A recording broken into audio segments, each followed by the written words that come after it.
Hello friends, आज की class में हम हिंदी व्याकरण के टॉपिक पढ़ेंगे। जो हमारा आज का टॉपिक है वो होगा क्रिया।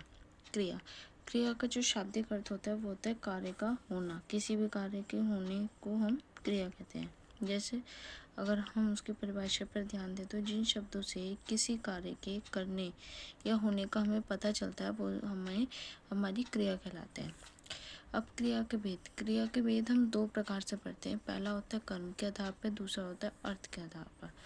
कर्म के आधार पर मतलब अकर्मक क्रिया, सकर्मक क्रिया, ये हमारे कर्म के आधार पर होती है। और जो हम अर्थ के आधार पर पढ़ते हैं वो होते हैं सामान्य क्रिया, संयुक्त क्रिया, पूर्वकालिक क्रिया, प्रेरणार्थक क्रिया, सहायक क्रिया, अनुकरणात्मक क्रिया।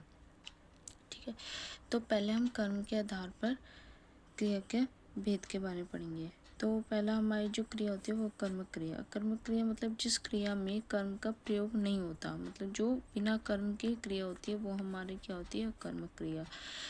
वाक्य में सिर्फ क्रिया ही मिलेगी। जैसे तारा डरती है क्या है, हमारी क्रिया है। कमला जा रही है, ये हमारी क्या है, क्रिया।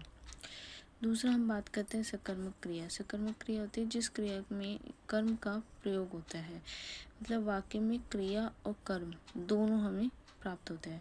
क्रिया का प्रभाव कर्म पर पड़ता है और अगर हमारे वाक्य में क्या या किसको करने पर उत्तर मिले तो हमारे उधर वो सकर्मक क्रिया कहलाती है। जैसे राम आम तोड़ रहा है, राम क्या तोड़ रहा है, आम। किसको तोड़ रहा है, आम को।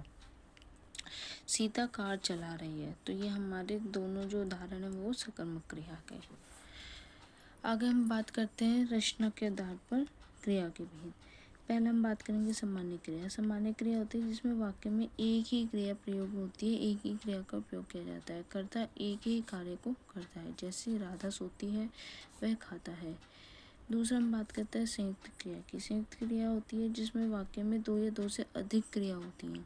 जैसे मोहन काम कर रहा है, वह बाजार जा रहा है।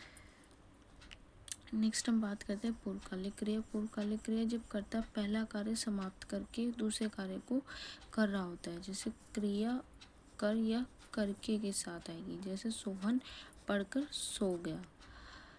प्रेरणार्थक क्रिया होती है जब कोई किसी कार्य को करने के लिए प्रेरित करता है।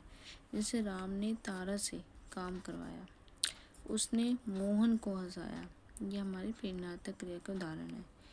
नेक्स्ट हम बात करते हैं नाम धातु क्रिया। नाम धातु क्रिया वही क्रिया होती है जो संज्ञा, सर्वनाम और विशेषण से बनने वाली क्रिया होती है। जैसे शर्म का क्या हो जाएगा, शर्माना। गर्म का गरमाना। लास्ट हम बात करते हैं सहायक क्रिया के। सहायक क्रिया वह क्रिया होती है जो मुख्य क्रिया की सहायता करती है। जैसे है या हूँ से। जैसे रमेश आगरा जाता है, तुम खेल रहे थे, तो ये हमारी क्रिया पूरी हो गई।